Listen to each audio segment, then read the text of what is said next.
Hello, traders. FX Pip Collector here. Today is Wednesday, September 10th, and this is my analysis for gold, and we are on the 4-hour time frame.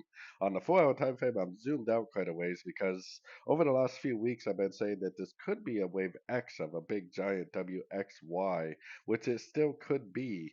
But my target for like a expanding ABC or an expanding WXY, the max that it can go is normally the 138%, which is pretty much right where we're sitting now.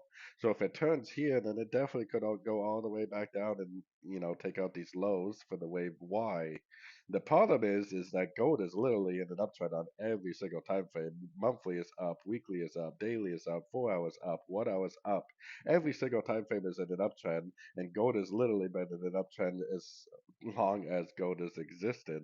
So the problem where I advise is that yes, this could go down, but it could also just keep on trending because it's a never-ending uptrend. So be very, very careful with assuming that it's going to make a big short.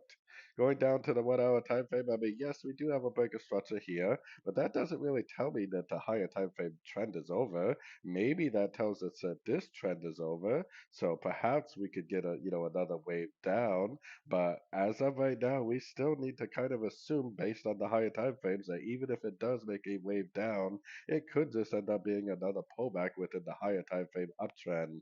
So be very, very, very cautious with assuming that it's making any significant shorts, at least until the higher time frames give us more proof that that 138% Fibonacci extension is holding.